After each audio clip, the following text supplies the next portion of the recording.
Inauga hanba unajabje yam nungaijai ko ado inaugi ming leifam haidi ima babagi adagi lamsu habi aigi mingje Khaidem Milan aduga babagina Khaidem maipa mamagina Khaidem Bijenti aduga aigi leifamna Nambol Kabowakching dai ado inauna sumaina tawreisa karamba wakhaldagi sinphamjida mai onsalai no ju habi khoi si simpham je dum baba oina khoi khang padagi dum hingon nung kore dum la eb ko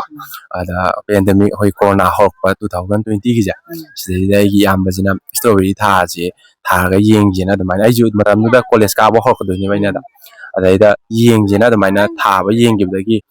mi nusibi da nai ta me am na strawberry lai ba am lak pi gi ko matam du ta jo ada gi mi me am lak du dagi wakhan je haidi mi na pa mi si kai no phajaba anouwa sigi wakhal lo lak dagi anouba tawbo yaba thi ga smaina mathang step tawger ko ne ado jaga ja yam chauna di ui ado ka yamu yam na pak chawbo ge su habi akhoi je horok da di marak ta gi horok ne hujiki pari gi thak ta di tawri hujiki onna di ado hena expand tawo gi asa di lai ado lam lai ta banina ngam jai tare ado huji tawri di isagi lam oidera nati isagi lam nati mi gi dagi wairaga loksan tamba maina tawga tawjaban ado sida thariba haidi lai makhan hai makhan ju habi aina sida thaise amana season en oiba ngakta ne ko ado huji ki season ji da lai se sanarei strawberry adagi aina lai makhan chandramukhi adagi tulip kumba matam haidi season ji ga chana ga daba adagi khogi kubi lai ke ka adum henjang na piju khara haidi lamje chawboi di paksana suna ba tha ga daba lamje lai tabani na aidi on na season je season haidi season amada thaba yaba ko sina thaga adu logi ba dudam ya season amada dudam thaba yaba ko se amuk thajan ba lamje mangan da baiti lamje pikpogi adumaina thang thai ado strawberry ja maru dagi hunbara natraga maina haidi char oina chelira kamai tawraga maje thaba hoge strawberry je keno dagi akhona puni ron dagi smaina char oina chela thaba ne akhoi dagi lojabadi ade ko chai kuding handa thai se loi garni na aduga makok dagi amuk nauna amuk chen doi mathang chai gi amuk nauna tha doi ne dumaina tawi huji pali be strawberry mayam ja sije tha kaya pan doi no huji tha pali se magi peak season je February je oi doi ne ko February March fok di dum khara pale aduga akhoi April May sai da hairon gumba khara pale dumaina ado haidi sida thariba mayam je yonbagi mong mato haidi laaga budi mayam na mayam leibi ko aduduga atopa hena atopa outside da thaba yabagi condition leiba adugi condition makti leite aduga akhoi bazar da kai da akhoi Manipur gi market mafam lei singja sida di dum thai adum hana dai su thare huji chu dum thari ai ta ado se tawri je isai ton da demand re ko haidi mi je ki menti yame leiri ji ju lai ji ado mi ka yamong no sida huji thabak thabak se main oina di babaga aiga mamaga tamoga akhoi marina main oina tawe ado matam haidi akhoi mari khangna suba yadaba thabak leira kandana kholang ne kwa haidi akhoi kungang di kholang nung nek naraga sunawja sumaina ni ga dum sui haida ado main oina adum suba haiga di leptabi babaga mamaga aiga tamo akhoi marina tawon ado sidagi lako income ja haidi nongmagi na kayam oini thadana kayam oini ju habi income je akoina pot thari gai are tharaga sumu hogi mai cham dajida din dasalakwa adagi market jarakta ba sina fix di laitre ado yamna lakko su yawe adagi lakta bu su yawe ko ado adagi season na ju pi strawberry season ni di endum income je nongma kalaga dum parsin tarang lakwa hena lakwa ko adagi lakta bu su yawe ado sabsabi di laitre khoi smain taw si di dum nongma gi haitare adumaina lai ado sida thariba hai lei mayam ja ising ju chai da bu ya de ko ado ising chai bagi mong ma taw haidi nongma da kyarak chai karai dagi ising na chai no haidi ising ye khoina pukhi ma tok charaga reserve tawsalaga ko adagi khoina drip irrigation system ayam loi tawe adi sini ising sep tawpa adi ising gi awa jam thine men oina khoina sida pham taw da thenge ju ji awa ba ising gi ne ko adi ising ye yari ge sep oina ba lambi thira kana drip irrigation ja sini yamna sep oya dugi amaina drip irrigation ya ta tawe yam ado strawberry yon da ja mai masing da yolira hai akoi budi khange ko khangda ba mijing da haidi kg da maman kya be no achobuna kya no macha na kya no haidi strawberry ji di macha achobuna di price khaidok tre ko adum kg da adum lamsang pula yon manina ado kg da mamang akoina ahan ba yon 2020 ada di 600 adumaina yolam me ko adum matang matungina handare haidi akoina season ba po sai di dum tangkat pe hen ba duka akoina yono po ti handare ni hujik 500 adumaina chali ado masida thengna ba awa nungai tang ju haibiyo ꯑꯋꯥ ꯅꯨꯡꯉꯥꯏꯁꯦ ꯑꯗꯨꯝ ꯅꯨꯡꯉꯥꯏꯕ ꯃꯇꯥꯡ ꯍꯥꯏꯗꯤ ꯄꯩꯁꯥ income ꯂꯥꯛꯀꯥꯟꯗꯗꯤ ꯅꯨꯡꯉꯥꯏꯀꯣ ꯍꯥꯏꯗꯤ ꯁꯨꯒꯤꯁꯤꯡꯗꯣ ꯃꯍꯩ ꯌꯥꯟꯖꯔꯦꯅ ꯑꯗꯨꯒ ꯑꯋꯥꯕꯁꯤꯅ ꯏꯁꯤꯡ ꯐꯪꯗꯕꯒꯤ ꯑꯋꯥꯕ ꯑꯋꯥꯕꯗꯤ ꯌꯥꯝ ꯌꯥꯝꯈ꯭ꯔꯦ ꯅꯨꯡꯉꯥꯏꯕꯗꯤ ꯌꯥꯝꯗꯦ ꯍꯥꯏꯗꯤ ꯅꯨꯡꯉꯥꯏꯕꯗꯤ ꯁꯦꯡꯅ ꯑꯩꯈꯣꯏꯅ ꯁꯤꯗ ꯍꯣꯠꯅꯖꯔꯤꯁꯤꯒꯤ ꯄ꯭ꯔꯣꯐꯤꯠꯇꯣ ꯃꯇꯤꯛ ꯆꯥꯅ ꯂꯥꯛꯀꯥꯟꯗ ꯅꯨꯡꯉꯥꯏꯖꯕꯗꯣ ꯃꯍꯩ ꯆꯥꯅꯒ ꯌꯥꯜꯂꯀꯥꯟꯗꯀꯣ ꯑꯗꯨꯒ ꯑꯋꯥꯕꯁꯤꯗꯤ ꯌꯥꯝ ꯊꯦꯡꯅꯔꯦ ꯂꯦꯟ ꯇꯥꯔ ꯁꯣꯛꯄꯒꯤ ꯑꯋꯥꯕ ꯏꯁꯤꯡꯒꯤ ꯑꯋꯥꯕ ꯂꯝꯕꯤꯁꯦ ꯑꯩꯈꯣꯏꯅ ꯂꯥꯛꯄꯗ ꯌꯥꯝ ꯅꯨꯡꯉꯥꯏꯇꯦꯕꯀꯣ ꯂꯝꯕꯤꯒꯤ ꯃꯇꯥꯡꯁꯤꯗ ꯍꯥꯏꯗꯤ ꯐꯣꯡꯗꯣꯛꯅꯤꯡꯕ ꯋꯥ ꯈꯤꯇꯪ ꯐꯣꯡꯗꯣꯛꯄꯤꯌꯨ ꯂꯝꯕꯤꯁꯦ ꯑꯩꯈꯣꯏ ꯁꯤ ꯂꯝꯕꯤ ꯆꯪꯐꯝꯁꯦ ꯍꯥꯏ ꯀꯦꯅꯦꯟꯅꯦꯕꯀꯣ ꯑꯩꯈꯣꯏ ꯈꯨꯟꯒꯤ ꯃꯃꯥꯡꯗꯅ ꯂꯣ ꯀꯦꯅꯦꯟ ꯃꯅꯤꯡꯗꯅ ꯍꯥꯏ ꯀꯦꯅꯦꯟꯅꯦꯕ ꯂꯩꯁꯦ ꯑꯗꯣ ꯍꯥꯏ ꯀꯦꯅꯦꯟꯁꯦ ꯏꯁꯤꯡ ꯊꯥꯕꯤꯔꯛꯀꯅꯤꯅ 2022 ꯑꯗꯨꯋꯥꯏꯗ ꯀꯣꯠꯈꯤꯕꯅꯦꯕꯀꯣ ꯍꯥꯟꯅꯗꯤ ꯂꯝꯕꯤ ꯐꯔꯝꯃꯦ ꯅꯨꯡ ꯊꯥꯔꯝꯃꯦꯕꯀꯣ ꯑꯗꯣ ꯍꯧꯖꯤꯛꯁꯤꯅ ꯀꯦꯅꯦꯟꯁꯦ ꯀꯣꯠꯁꯟꯕꯤꯔꯦ ꯏꯁꯤꯡ ꯊꯥꯔꯛꯀꯅꯦꯅ ꯂꯝꯕꯤꯗꯨꯗ ꯂꯣꯏ ꯍꯥꯞꯆꯤꯟꯕꯤꯔꯝꯃꯦ ꯂꯝꯕꯤꯗꯣ ꯈꯣꯡꯅ ꯆꯠꯄꯐꯥꯎ ꯌꯥꯔꯝꯗꯦꯕꯀꯣ ꯑꯗꯣ ꯑꯩꯈꯣꯏꯅ ꯄꯩꯁꯥ ꯑꯔꯩꯕ ꯈꯔ ꯄꯨꯊꯣꯛꯆꯔꯒ ꯁꯨꯝ ꯈꯔ ꯄꯣꯔꯁꯟꯒꯨꯝꯕ ꯏꯟꯖꯤꯟ ꯑꯗꯩ ꯏꯟꯖꯤꯟ ꯊꯧꯕ ꯀꯀꯥꯁꯤꯡꯅ ꯃꯇꯦꯡ ꯈꯔ ꯄꯥꯡꯕꯤꯔꯒ ꯇꯦꯝꯒꯥꯏꯔꯒ ꯍꯧꯖꯤꯛ ꯆꯠꯄ ꯌꯥꯍꯜꯂꯤꯅꯦꯕ ꯑꯗꯣ ꯀꯦꯅꯦꯟꯁꯦ ꯏꯁꯤꯡꯁꯨ ꯊꯥꯕꯤꯔꯛꯇꯦ ꯂꯝꯕꯤꯁꯨ ꯅꯨꯡꯉꯥꯏꯍꯜꯂꯝꯗ꯭ꯔꯦ ꯀꯣꯊꯣꯛꯄꯤꯔꯒꯀꯣ ꯑꯗꯒꯤ ꯀꯦꯅꯦꯟ ꯀꯣꯠꯄꯒꯤ ꯅꯨꯡꯉꯥꯏꯕ ꯍꯥꯏꯗꯨ ꯑꯝꯇ ꯂꯩꯇꯦꯕ ꯑꯩꯈꯣꯏꯗ ꯍꯦꯟꯅ ꯑꯋꯥꯕ ꯄꯤꯁꯟꯕꯤꯕ ꯑꯣꯏ ꯍꯥꯏꯗꯤ ꯑꯩꯈꯣꯏꯅꯗꯤ ꯏꯁꯤꯡ ꯐꯪꯉꯅꯤ ꯂꯝꯕꯤ ꯌꯥꯗ꯭ꯔꯁꯨ ꯀꯦꯅꯦꯟ ꯀꯣꯠꯂꯛꯑꯦꯅ ꯑꯩꯈꯣꯏꯅ ꯑꯁꯥ ꯇꯧꯖꯔꯨꯕꯗꯣ ꯄꯨꯔꯥ ꯇꯥꯏꯌꯣꯟꯅꯔꯦꯕ ꯍꯧꯖꯤꯛꯁꯦ ꯏꯁꯤꯡꯁꯤ ꯃꯌꯨꯝꯗ ꯂꯥꯛꯇꯕꯤꯅꯦꯕ ꯁꯨꯃꯥꯏꯅ ꯂꯝꯕꯤꯁꯦ ꯑꯩꯈꯣꯏꯅ ꯈꯔ ꯁꯨꯝ ꯁꯦꯝꯃꯛ ꯍꯧꯖꯤꯛꯁꯦ ꯌꯥꯝ ꯀꯟꯅ ꯅꯨꯡꯉꯥꯏꯕꯃꯛꯇꯤ ꯑꯣꯏꯗ꯭ꯔꯤ ꯑꯗꯣ ꯁꯨꯝ ꯑꯩꯈꯣꯏꯁꯨ ꯄꯩꯁꯥꯁꯦ ꯖꯣꯕ ꯊꯥꯗꯔꯒ ꯁꯦꯝꯕ ꯉꯝꯗꯕꯅꯤꯅ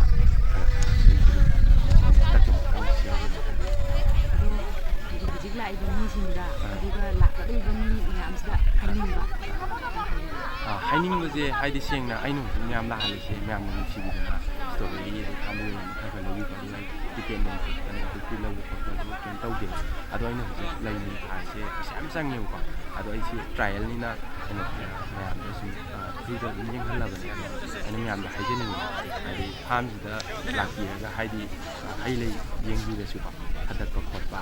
ꯑꯗꯒꯤ ꯊꯧꯗꯠꯄ ꯈꯣꯠꯄ ꯑꯗꯒꯤ ꯁꯣꯛꯀꯗꯕ ꯍꯥꯏꯗꯤ ꯍꯩ ꯃꯇꯝꯁꯤꯗ ꯃꯥꯡꯒꯗꯕ ꯈꯣꯠꯀꯗꯕ ꯇꯧꯕꯤꯗꯅꯕꯅ ꯃꯌꯥꯝ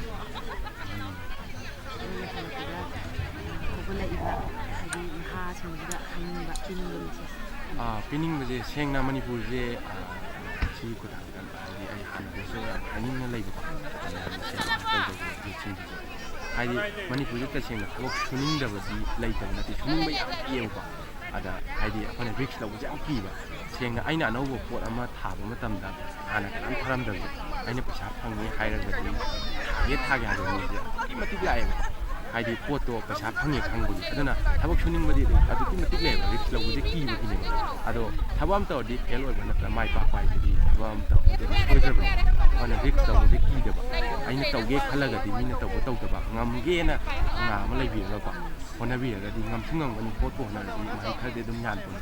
ꯑꯗꯨꯅ ꯍꯣꯠꯅꯒꯦ ꯍꯥꯏꯕ ꯊꯧꯅꯥꯁꯦ ꯁꯤꯅ ꯃꯥꯡ ꯊꯥꯕ ꯔꯤꯛꯁꯇꯣ ꯂꯧꯕꯤꯔꯒ ꯇꯧꯒꯦ ꯈꯟꯕ ꯊꯕꯛꯁꯤꯡꯗꯣ ꯇꯧꯕꯤꯌꯨ ꯃꯥꯅ ꯑꯗꯨ ꯄꯩꯁꯥ ꯐꯪꯈ꯭ꯔꯦ ꯑꯗꯨ ꯄꯣꯠꯇꯣ ꯊꯥꯁꯦ ꯍꯥꯏꯔꯒ ꯄꯨꯂꯞ ꯃꯥꯡꯃꯤꯟꯅꯕꯒꯤ ꯀꯜꯆꯔꯁꯦ ꯌꯥꯝ ꯇꯧꯈꯠꯂꯦ ꯁꯤꯁꯦ ꯇꯧꯍꯟꯅꯤꯡꯗꯦꯕꯀꯣ ꯂꯩꯔꯤꯕ ꯅꯍꯥꯁꯤꯡ ꯍꯥꯏꯗꯤ ꯔꯤꯛꯁꯁꯨ ꯌꯥꯝꯅ ꯄꯤꯛꯑꯦꯕ ꯑꯩꯈꯣꯏꯁꯨ ꯑꯩ ꯏꯁꯥꯗꯁꯨ ꯏꯁꯇ꯭ꯔꯣꯕꯦꯔꯤꯁꯤꯗꯤ ꯌꯥꯝ ꯑꯩꯈꯣꯏ ꯑꯀꯣꯏꯕꯗꯁꯨ ꯃꯌꯥꯝ ꯊꯦꯡꯅꯔꯛꯄ ꯑꯗꯣ ꯏꯁꯥꯗ ꯕꯤꯠ ꯂꯩꯈꯤ ꯇꯧꯔꯤ ꯊꯕꯛꯁꯦ ꯊꯥꯗꯣꯛꯅꯤꯡꯕ ꯁꯤꯗ ꯐꯖꯅ ꯁꯨꯔꯒꯦ ꯈꯜꯂꯦ ꯆꯪꯉꯒ ꯃꯇꯝ ꯑꯃ ꯃꯨꯊꯠꯃꯤꯟꯅꯔꯛꯄ ꯍꯥꯏꯇꯥꯔꯦꯅꯦ ꯃꯥꯔꯀꯦꯠꯀꯤ ꯔꯦꯠꯇ ꯑꯣꯏꯔꯁꯨ ꯊꯨꯒꯥꯏꯔꯛꯄꯗꯒꯤ ꯑꯩ ꯏꯁꯥꯃꯛꯁꯨ ꯊꯧꯅꯥ ꯍꯜꯂꯒ ꯊꯣꯛꯀꯦ ꯈꯟꯕ ꯃꯇꯝ ꯌꯥꯎꯈꯤꯕ ꯑꯗꯨꯅ ꯑꯩꯅ ꯑꯅꯧꯕ ꯇ꯭ꯔꯥꯏ ꯇꯧꯕ ꯃꯥꯏꯁꯨ ꯄꯥꯛꯏꯀꯣ ꯂꯩꯕꯁꯤꯡꯅ ꯁꯨꯃꯥꯏꯅ ꯇꯧꯒꯦ ꯂꯥꯏꯟꯗ ꯆꯪꯖꯕꯁꯤꯡ ꯔꯤꯛꯁ ꯂꯧꯔꯒ ꯇꯧꯒꯦ ꯈꯟꯅ ꯍꯣꯠꯅꯕꯤꯌꯨ ꯇꯝꯕꯤꯔꯨꯕ ꯂꯩꯕ꯭ꯔꯥ ꯅꯠꯇ꯭ꯔꯒ ꯀꯔꯝꯍꯥꯏꯅ ꯍꯩꯔꯛꯄꯅꯣ ꯁꯦꯡꯅ ꯑꯩ ꯇꯝꯃꯨꯕ ꯇ꯭ꯔꯦꯅꯤꯡ ꯇꯧꯔꯨꯕ ꯑꯩꯅ ꯇꯧꯔꯤꯕ ꯏꯁꯇ꯭ꯔꯣꯕꯦꯔꯤ ꯑꯣꯏꯔꯁꯨ ꯂꯩ ꯑꯩꯈꯣꯏ ꯇ꯭ꯔꯦꯅꯤꯡ ꯇꯧꯕ ꯑꯝꯇ ꯂꯩꯖꯗꯦ ꯗꯥꯏꯔꯦꯛ ꯐꯤꯜꯗ ꯄꯣꯠꯁꯦ ꯊꯥꯕꯤꯔꯒ ꯔꯤꯛꯁꯁꯦ ꯂꯧꯖꯔ ꯏꯁꯥꯅ ꯄ꯭ꯔꯦꯛꯇꯤꯀꯦꯜ ꯑꯣꯏꯅ ꯏꯁꯥꯅ ꯇꯧꯖꯔꯛꯄꯅꯦ ꯍꯣꯠꯅꯕ ꯃꯥꯁꯨ ꯌꯥꯝ ꯄꯣꯜꯂꯦ ꯑꯩ ꯌꯥꯝ ꯀꯟꯅ ꯍꯣꯠꯅꯖꯕꯅꯤꯅ ꯑꯩꯅ ꯉꯁꯤꯐꯥꯎ ꯇ꯭ꯔꯥꯏ ꯇꯧꯕ ꯐꯦꯜ ꯑꯣꯏꯕꯁꯦ ꯄꯥꯛꯇꯤ ꯌꯥꯎꯗꯦ ꯈꯔꯗꯤ ꯌꯥꯎꯏ ꯌꯥꯝ ꯅꯨꯡꯉꯥꯏꯖꯔꯦ ꯏꯅꯥꯎꯒ ꯊꯦꯡꯅꯕꯁꯦ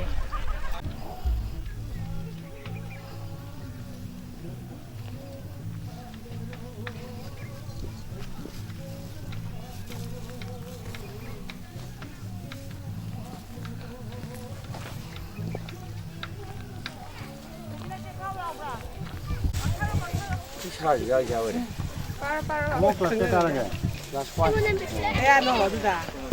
ꯀꯦꯖꯤ ꯑꯃꯗ ꯐꯔꯅꯤ 대먹어. 저번 나 보이다. 필요지 비대가. 걔네 많이 이러자.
Cina.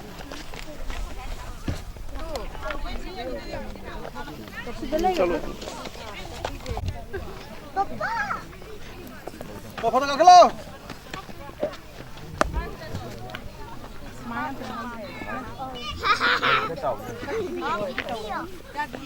로. Đó mà cái nào? Hả? 그냥 정도.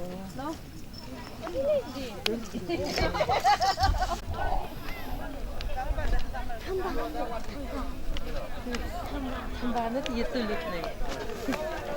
Tulip không rõ lại rồi. Thế bây giờ đem thêm mấy cái giờ cái không được.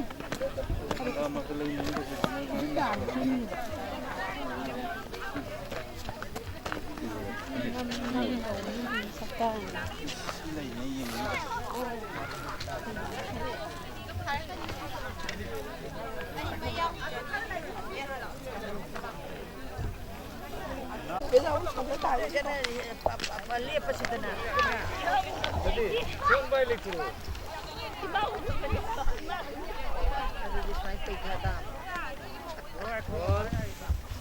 Anak udah roy nang asal dia untuk dia. Sampai di dia.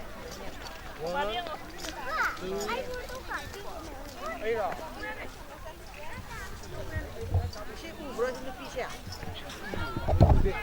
Ano ba niyo pa? Ano mana lagi?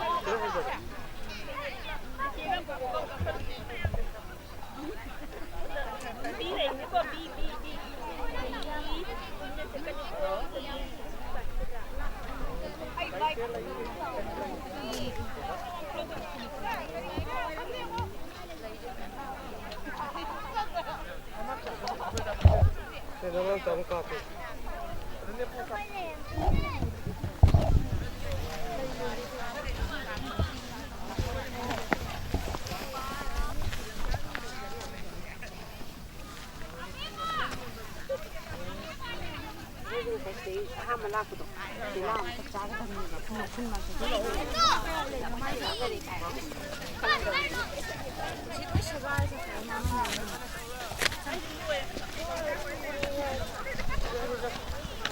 Edi kan pala ko ito ko sumu kan pala ko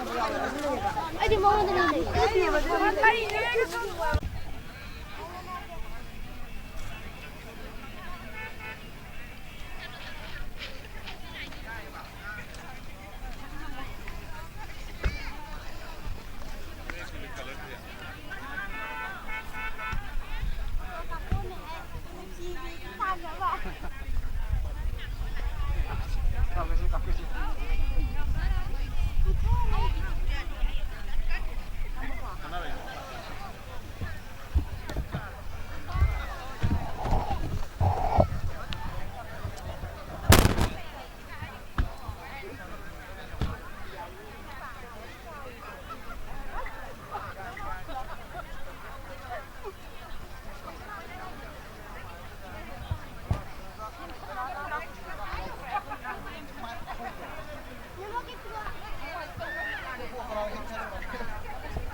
야들을 낭쳤다. 아니.